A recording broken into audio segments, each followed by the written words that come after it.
Hello नमस्कार सभी को, आप सबका स्वागत है अपने YouTube channel Monika ma'am education academy में। आज हम डिस्कस करेंगे एक बहुत ही बेहतरीन वैकेंसी के बारे में। वो हमारी रहेगी यूपी शिक्षक भर्ती। तो सबसे पहले हम देखते हैं कि यूपी शिक्षक भर्ती, ये मुद्दा भी बहुत ज़्यादा उठ रहा है, क्योंकि यूपी के अंदर क्या है कि 2018 में जो भी 69,000 पदों पर जो वैकेंसी आई थी, उसका पेपर 2019 के अंतर्गत हुआ और 2020 में उसका क्या रिजल्ट आया और ज्वाइनिंग दी गई। लेकिन अब क्या हुआ और क्या नहीं, इसकी डिस्कस करते हैं। तो देखते हैं कि यूपी शिक्षक भर्ती है वो 2018 में क्या हुई थी, एडवर्टाइजमेंट आया था, यानी कि आउट हुई थी, और जनवरी 2019 में इसका पेपर लिया गया था। फिर उसके बाद क्या है कि जनवरी 2020 में इसका रिजल्ट घोषित किया गया, और जो भी जिनका पेपर क्लियर होता उनको क्या कि ज्वाइनिंग दे दी गई थी।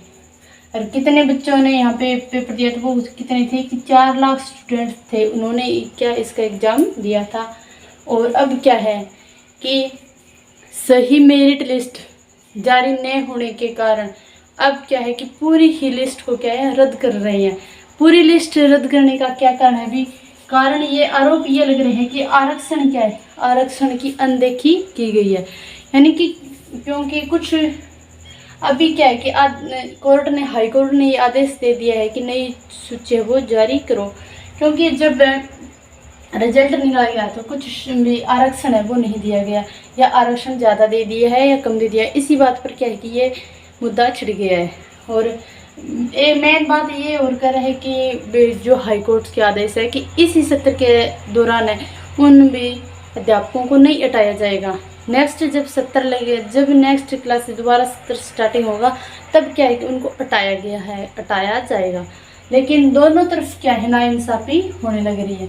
जिनको लगाया नहीं गया है उनके साथ आरक्षण की अनदेखी करके नहीं लगाया गया है, उनके साथ भी अन्याय हो रहा है। लेकिन जिनको लगा लिया है उनके साथ तो बहुत बड़ा अन्याय हो गया, क्योंकि 2020 में उन्होंने ज्वाइनिंग लिया है। अब साल कौन सा चल रहा है? 2024, यानी कि 4 साल का गैप हो चुका है। उन्होंने तो बेचारों ने बिल्कुल ही एजुकेशन छोड़ दिया, यानी कि पढ़ना लिखना छोड़ दिया है, और सिर्फ क्या है अपनी ज्वाइनिंग पर ध्यान दे रहे हैं, अपनी ड्यूटी पर ध्यान दे रहे हैं।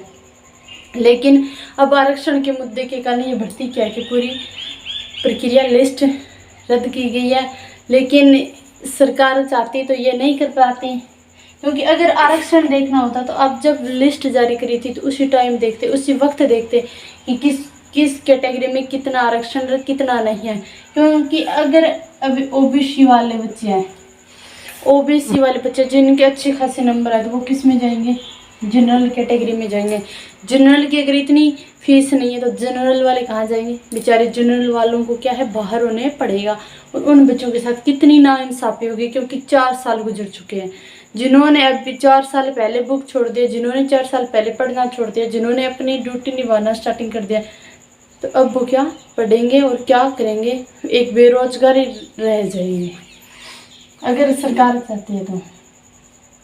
यानी कि 2018 में ये वैकेंसी करी गई है, 2018 में पेपर लिया है, और अब साल कौन सा है? 2024। अगर 6 साल के डिस्टेंस में क्या कोई पद खाली नहीं हुए? पद बहुत सारे खाली हुए हैं। अगर इन बच्चों को बिल्कुल भी ना हटाया जाए, यानी कि जो बच्चे 2020 में लग चुके हैं उनको न हटाकर अगर आप और पद भी खाली है उन पर नियुक्ति कर सकती है सरकार, तो दोनों साइड ही क्या नाइंसाफ़ी बिल्कुल भी नहीं होगी अगर चाहे तो। लेकिन सरकार का कार्य है, क्या करेगी क्या नहीं करेगी। आप है आज रात 10 बजे ट्विटर पर जुड़िए, और इसके प्रति आवाज़ उठाना हमारा कर्तव्य है, क्योंकि एक तरफ नहीं दोनों तरफ नाइंसाफ़ी है।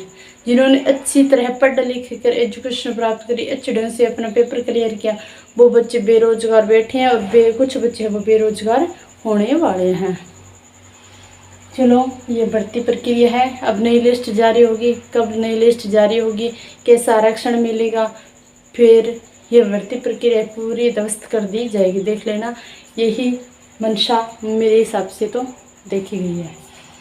देखते हैं कि नेक्स्ट है, अगर चाहे तो सरकार के अंडर में, क्योंकि 6 साल का गैप तो बहुत ज़्यादा होता है, 18 से 24 का बहुत से ऐसे पद हैं। अगर नई भर्ती नया भी निकाले तो क्या है जिन्होंने पेपर तब दिया था, आरक्षण की मिस्टेक की वजह से जो बच्चे रह गए तो उनको वहाँ भी क्या के नियुक्ति दे सकते हैं।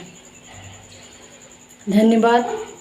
वीडियो कैसी लगी, वीडियो को ज़्यादा से ज़्यादा लाइक करना, शेयर करना और कमेंट बॉक्स में अपनी राय जरूर देना इस भर्ती के बारे में कि मेरी राय सही है या गलत है, और चैनल को सब्सक्राइब जरूर करना। धन्यवाद सभी को। बड़ा शौक।